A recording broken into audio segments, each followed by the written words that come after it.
Welcome to Widowcast Podcast, where you learn how to find the strength to get through your journey and the skills to coach other widows.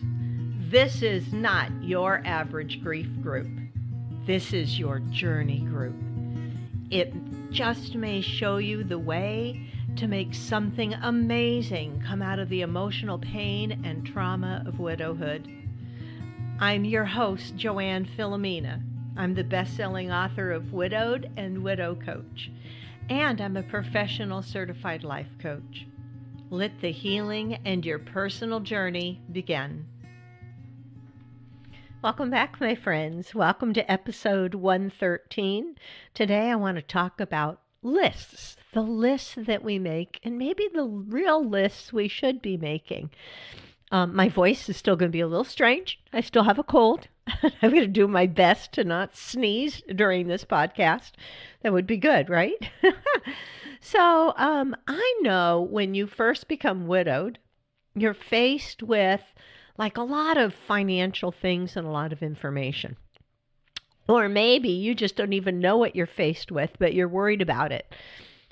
There are places online that will give you surviving spouse to-do lists. Take them all with a grain of salt. You know, I was reading an article on, the things you need to do on the death of your spouse. And a lot of this is what people who have never been widowed tell you when you're widowed, right? They tell you don't make any major decisions in the first year after your spouse's death, which I've addressed that before. I think that's just crazy advice. I think that we are together enough. Don't allow yourself to be influenced by others to make decisions that don't feel good to you, for sure.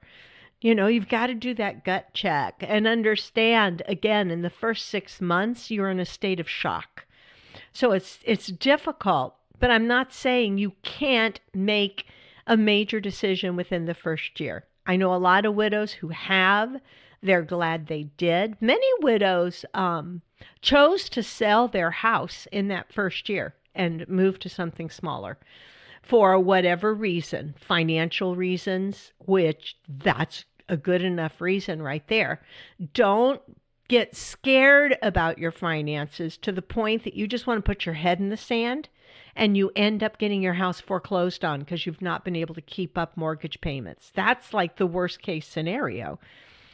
Better to say, okay, I'm going to be struggling with the size of these mortgage payments. Let me get this on the market and downsize and see if I can find something that's going to be more reasonable for me, size-wise to take care of, cost-wise to live in.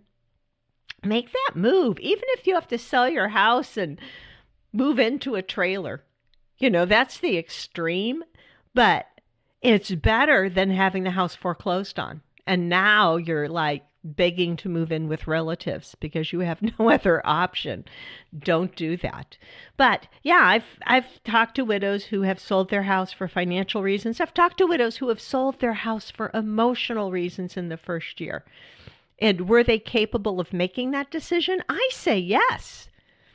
I say absolutely. If you feel like your husband died in that house and you just can't continue there, then yeah, you can make a smart decision about marketing and selling that house and moving into something else.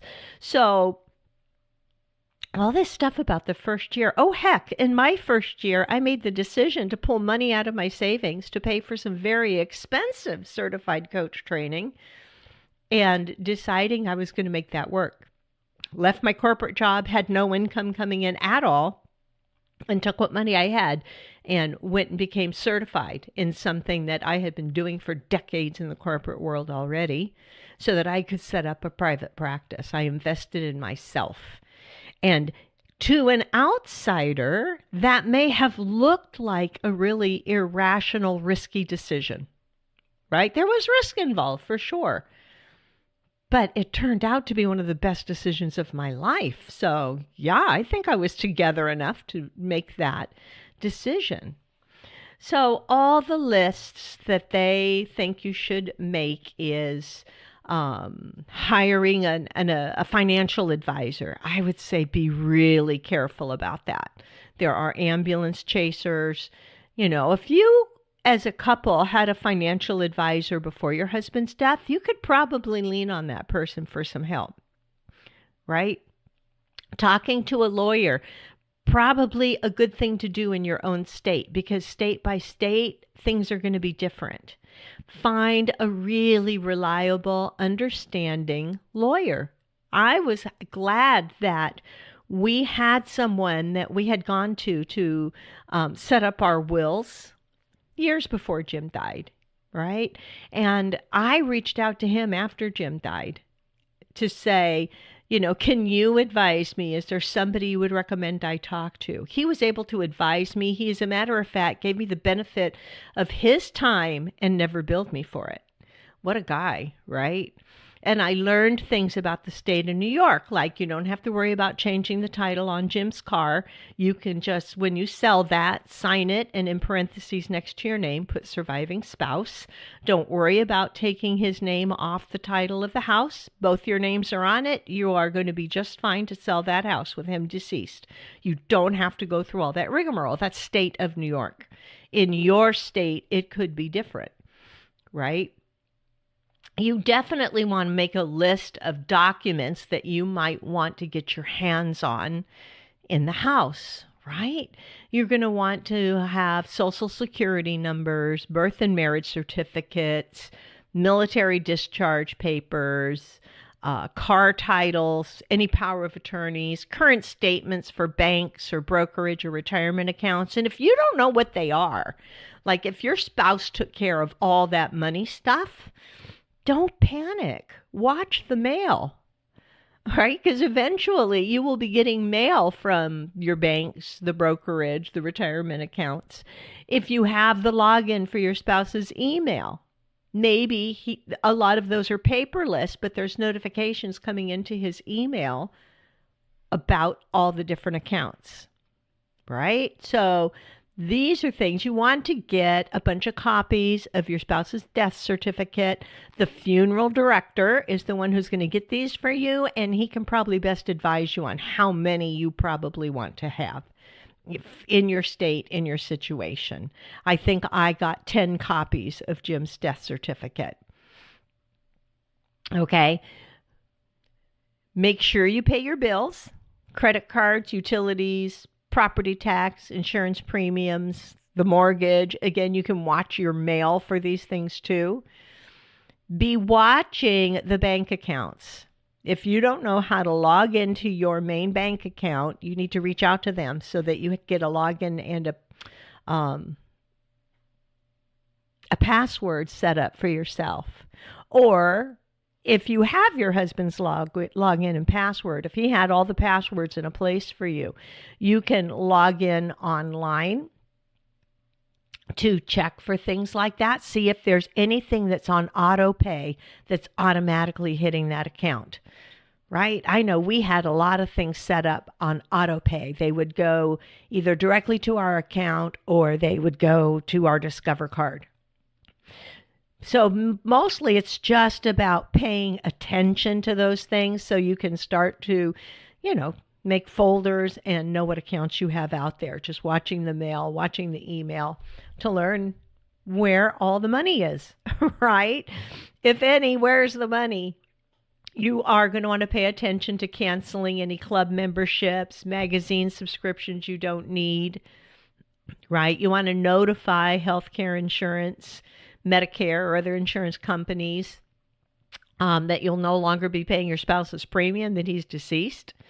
And if you explain the situation, you may even get a partial refund from his health coverage. So those are like some of the really practical stuff, right? You want to find a certified financial planner. If you can find one highly recommended that you trust, that's a good idea. Maybe a lawyer you can talk to see, what the rules are in your state and what they may think you should do. It's worth paying for, a half-hour fee just to hear their advice. Okay? You want to assess your own cash flow. What have you got coming in as opposed to what needs to go out? You're going to make a list of both, right? What's your current expenses and income? What money have you got coming in? And what money do you have to fall back on? You want to write down your fixed expenses, like what you're going to pay for groceries every month, what you're going to pay for utilities, what you're going to pay for insurance, what is the mortgage payment. If you have a checkbook there, you can look to see what are the recurring payments in your checkbook or on your credit card so that you know what are the monthly expenses that have been being covered. Okay? Of course, there's reaching out to any life insurance policies you have to collect life insurance benefits. And if you are 60 years old, you can file for your spouse's Social Security. Okay? That will help. Outside of all that other stuff, I mean, these are like the practical lists. These are the lists that, oh my God, for me, it was like trying to walk through knee-deep mud to do all of that. And I get it. And most of it, there's no big hurry. That was like the best advice I got from the lawyer when I talked to him was he said, there's no rush, Joann. There's no rush to take his name off credit cards and, do all of that kind of stuff. So take your time and decide what you really need to do. Okay, but here's the kind of lists that I eventually made for myself, that these are the lists I cherish, the lists that I love, and the lists that have helped me the most. It might surprise you. Okay. One list is called New Habits.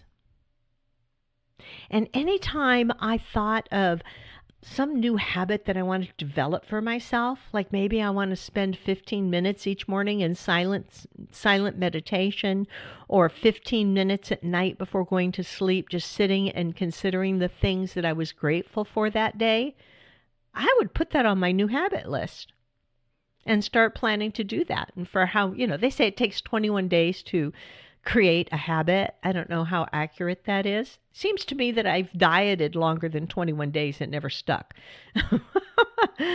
Right? But a list of new habits. I made a list of people to reach out to. If something happens, who am I going to reach out to for help? Who's going to be the girlfriend that I can call and say, I need retail therapy. Do you mind going shopping with me? Right? Let's just have a girls' afternoon. Who are you going to reach out to if the car breaks and you're not sure how you're going to get it to the repair shop and how you're going to get back from the repair shop and you're kind of freaking out? Is there somebody you can put on that list that you're like, okay, this can be a good person to talk to if that breaks? Who are the people to reach out to?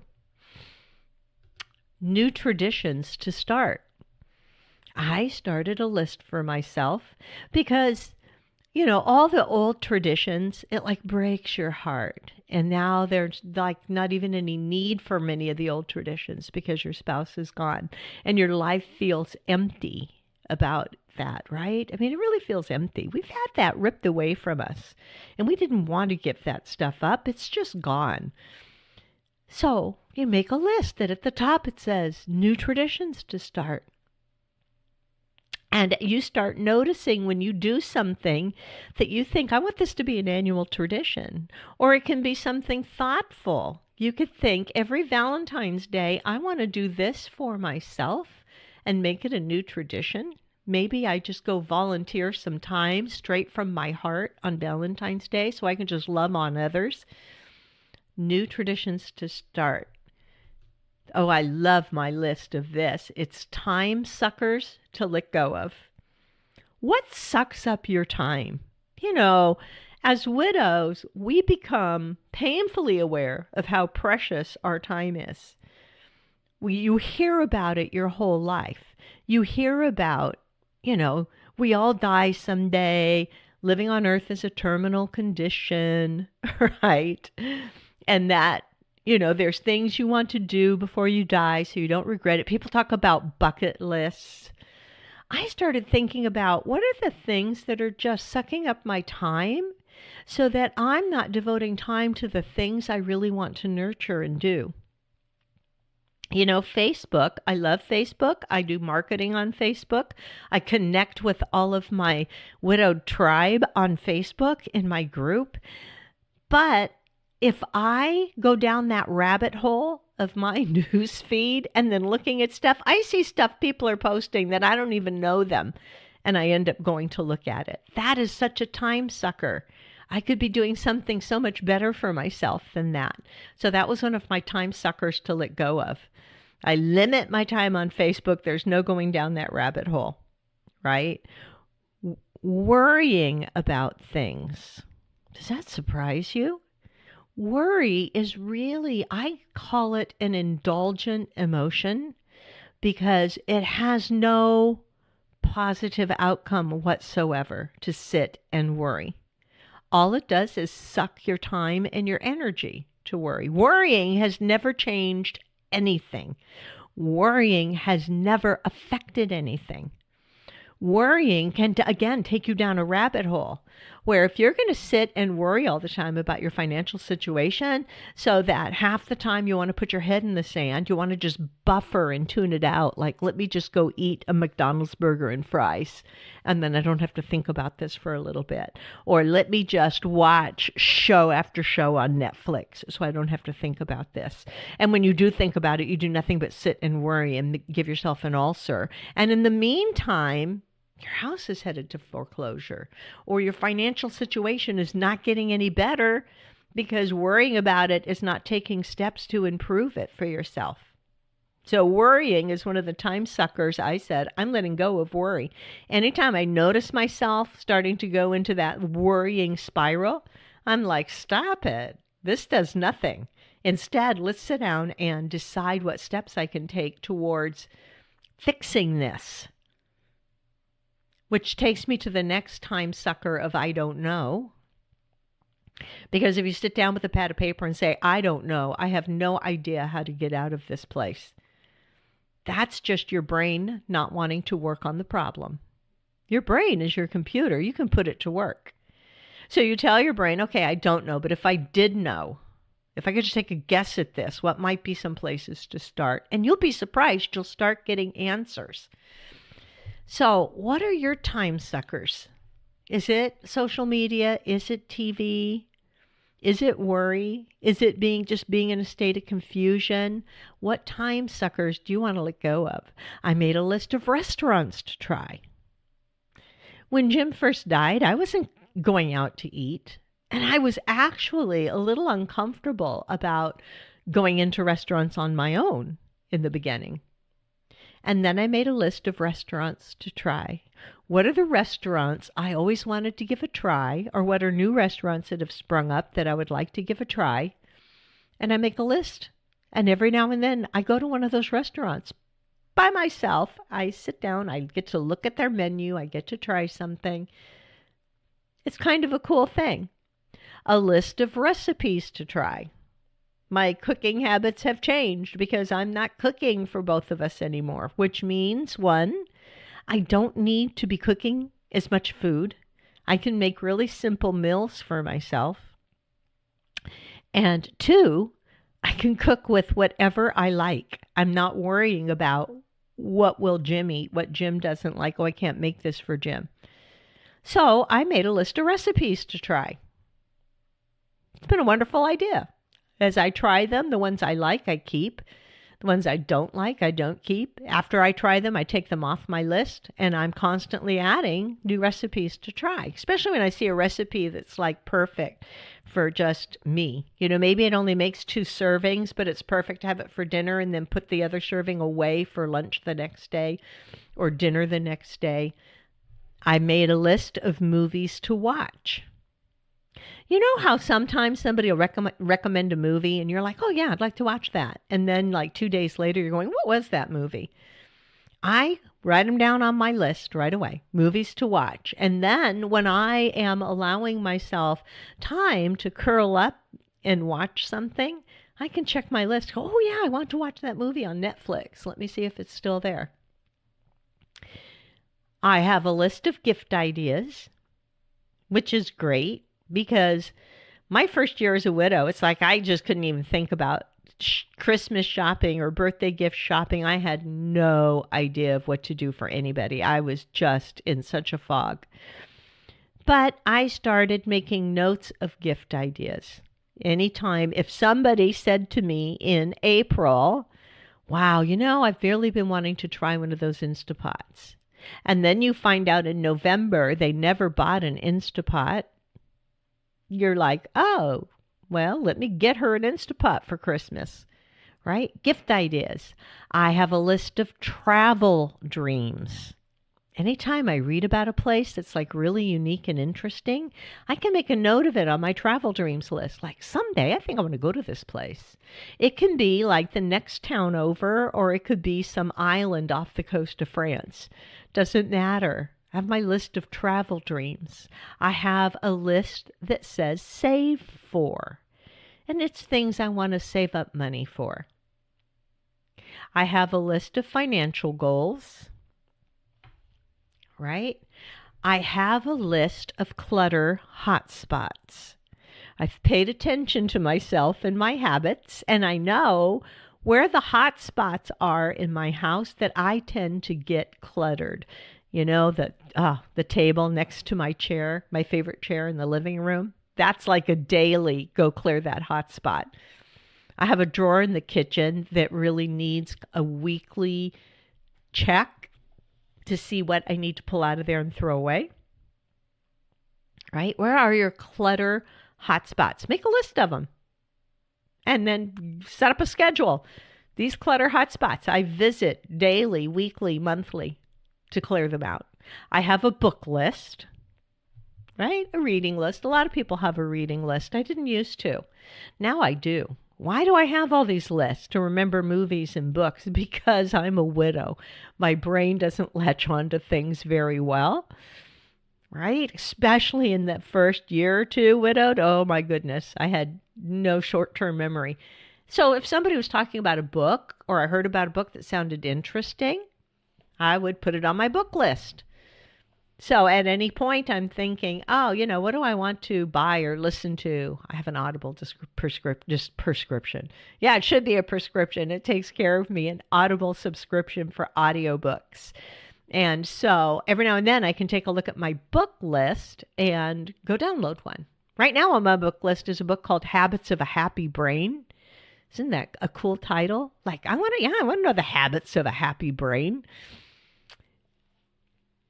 So those are some of the lists I made for myself. Now you're like, this is a lot of lists. Where do I keep all this? Right? You could have a notebook where you keep all these lists, but I love my technology and my digital stuff. I have an iPhone, I have an iPad. I have a Mac so that they can all talk to each other. It's the coolest thing. They all sync. And there's a note application. If you have an Android phone, I'm sure there's a notes application that you can open up and create notes. And in my notes application, I have all these lists in order in that application so that I can open it up on my iPad, I can open it up on my computer, I can open it up on my phone on the fly and add things to my list, right? Syncs to everything. So these, I think, are the kinds of lists that are going to serve us so much better than all the to-do list, financial list, things you should do as a widow. I mean, that stuff, yes, you do have to address it, but don't be in a rush. And if it feels like you're walking through mud, go look at your movie list. Maybe there's something good to look at. Right? Walk through mud a little bit every day to take care of those things. Make yourself do it, but then go look at your other list. What list ideas do you have? What lists might you want to add? Right? I think my favorite list is my new habits list because that one has really served me well. But yeah. You can share your list with me. Email to Joann at joannthelifecoach.com. Or come join us in Widowed Book Club on Facebook. If you look for Widowed Book Club, you'll find it. You can click join. I will add you to the group, and you can share in the group too. What lists do you want to make? What lists do you want to have? What new habits do you want to develop? Oh, I'll tell you, one of my great new habits is to have fresh flowers in my house all the time. I just buy them for myself. And does that sound extravagant? Because I didn't stop after Jim died. I actually did it more. I decided this was something that I absolutely needed in my life. I'm not going and buying like a $45 florist arrangement, you guys. I go to the grocery store. And at the grocery store, like right now, I love tulips. They're my very favorite. Most people know that because when I do videos and when I do video calls and Facebook Lives, there's always flowers on the table behind me. And if it's tulip season, guaranteed they're tulips. And the tulips are only about $8 a bunch at the grocery store. That's pretty cheap. And it's one of the things I do for myself. It's one of my new habits that I constantly keep fresh flowers in the house. So tell me what list you think should be a part of your life. I would love to hear from you. Go check out the online membership site, widowcoachingcenter.com. This is such a worthwhile thing to do for yourself. There is a registration fee for the first month, and then for every month you stay thereafter, it's a really low monthly fee. And every month, a new group of videos go up from me, coaching, getting deep into coaching topics. If you feel like you can't work with a widow coach right now, you can't afford to hire a widow coach, or you don't even know if you would want a widow coach or not, go join the Widow Coaching Center. Check it out. Check out those coaches' videos that I've created for you. And then you can decide later down the line if you want to hire a one-on-one coach, or if you want to just hang out in the coaching center, that's awesome too. Or if you want to learn how to be a widow coach and become certified, we can do that too. For right now, go look at widowcoachingcenter.com. Tell me what you think about it. I'm so excited. We've already got some members in there. I'm excited to get it going. So everybody jump in. Come on. You know you want to. And of course, as always, go find a little joy in your life every day. I love you guys. See you next week.